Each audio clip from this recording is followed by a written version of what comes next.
Chris Paul can't guard nobody, man. Everybody in the NBA knows that what we call a cone.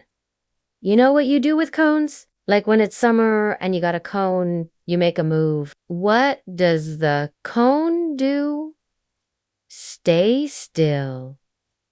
Exactly. He's a cone. Stop playing. Man, everybody wrote that Patrick Beverley just said really mean things about Chris Paul. It was probably the meanest anyone has ever been to him before. This is a man who tried to hurt me. Of course it's scary. Okay, maybe not really. But it was like a master class in being mean that Beverley really doesn't like Chris Paul. We all know that. It probably started when there was a trade that sent Paul to the really good Rockets team and Beverley to the not-so-good Clippers team. But is anything Beverley said actually true? Like, when you look at the numbers, does Chris Paul really struggle when he plays against Patrick Beverley? Is he getting slower now that he's older and we're just too scared to say it? Or is Mr. 94 feet just trying to start drama and being annoying? Is he trying to make people think he's actually a really good defender who doesn't get enough credit? Beverley is tricky, man. Like, he played defense. He won't guard nobody. He's just running around doing nothing.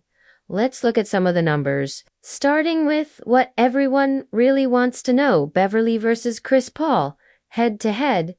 Since they've both been playing in the league, Beverley and Paul have played against each other 20 times total. 16 times in regular season games and 4 times in playoff games, in the regular season. Beverley has won 9 out of those 16 games. In the playoffs, he's won 2 out of 4.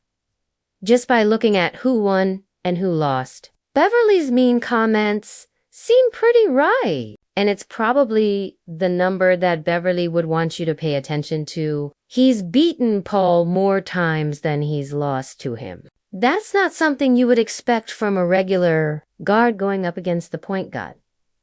But once you look deeper into the numbers, Beverley's argument starts to fall apart. When they play against each other, Beverley averages 7 points, 2 assists, and 1 steal. All worse numbers than what he usually gets in his career. Meanwhile, Chris Paul gets double or triple Beverley's numbers. When they play one-on-one, Paul averages 18 points, 9 assists, and 2.5 steals. Paul totally beats Beverley on both offense and defense, and he's usually the best player on his team. That means other teams are watching game film and making their whole defensive plan around trying to stop Chris Paul. On the other hand, Beverley has often been just a role player hiding behind star players like James Harden, Paul George, and Kawhi Leonard. Then you get to the 2021 NBA playoffs, and you start to see where a lot of Beverley's anger towards Paul might be making him think wrong things. In the 2021 NBA playoffs, Beverley and the Clippers played against Paul and the Suns. The winner would go to the championship. The series went 6 games with the Suns, winning 4 games to 2. Pat Beverley got the better of Chris Paul on some plays and, of course, talked the most trash. But Chris Paul ended the Clippers' championship hopes in Game 6. Chris went for 41 points on 16 out of 24 shots with 8 assists and 3 steals. The really crazy part, Chris Paul had 0 turnovers, so I don't think the Clippers' zone defense was really bothering him that day at all. Not only that, Chris Paul then took his amazing performance and turned it into going to the NBA Finals. It reminded everyone why he's called the point guard and won Phoenix their first ... Just kidding. This happened. He drives, gets inside, leans in, gets knocked away, and stolen by Holiday. Phoenix has to foul. He throws it down and gets fouled. But Still, while Beverley won a few more regular season games against Paul, he's been totally beaten one-on-one throughout his career. His 7 points per game average against Paul is pretty unimpressive. And I'm sure he could easily score twice, maybe 3 times that against a plastic cone. Now, Pat Beverley didn't only say mean things about Chris Paul.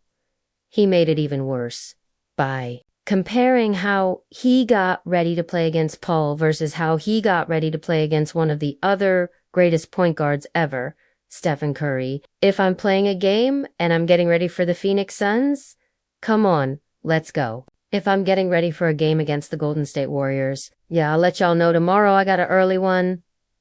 I'm just saying my preparation is very different. I see, that's all. And that's because of Steph and Clay and all of that. It's definitely Steph. Again, Steph. There was no partying. He had the lights out by 8 and made sure he got a good night's sleep. Now, hearing this, you would expect that Curry totally destroyed Pat Beverley compared to Chris Paul. But while there's a difference, that simply isn't true. Beverley and Curry have played against each other 33 times total, 25 times in regular season and 8 times in playoffs.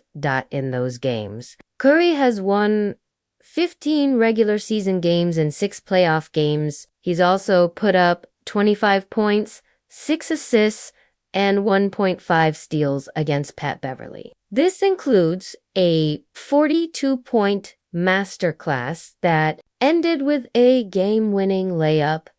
This might be the best 3-point shooting half in NBA history. They're getting close. Curry with his favorite jumper here. No. Now he knows he can get by a bigger man. He was reaching too much. Don't worry though. Pat Beverley got into it with Chef Curry too. Overall, Pat Beverley has once again come out on the very, very short end. His averages are 8 points, 3 assists, and 1 steal. Still below his career numbers, but better than his numbers against Chris Paul. So there's no denying that there's some truth behind Patrick Beverley's words. Curry does score more points and does have a better record against him. Still, Curry has played on championship-level teams during Beverley's whole career. While Chris Paul had teams in San Antonio, Oklahoma City, and Phoenix. When he arrived in Phoenix, it was not one of the better teams in the league, but still, there's a bigger issue that has been overlooked in all of this. Bro, people target you too, Pat Beverley. You ain't playing no defense out there. You ain't stopping Luka. It's time and time again I see Luka cook your little butt. You're too small and he goes right at you every chance he got. You're a cone when you play Luka. You're a cone too. How would you like that? Patrick Beverley is nowhere near good enough to beat Chris Paul. If Stephen Curry wants to trash talk Chris Paul and tell him that he's bad at defense, he can go right ahead. If Kyrie Irving wants to tell Chris Paul he's as bad as saying, the earth is flat, sure, it's weird, but we'll accept it.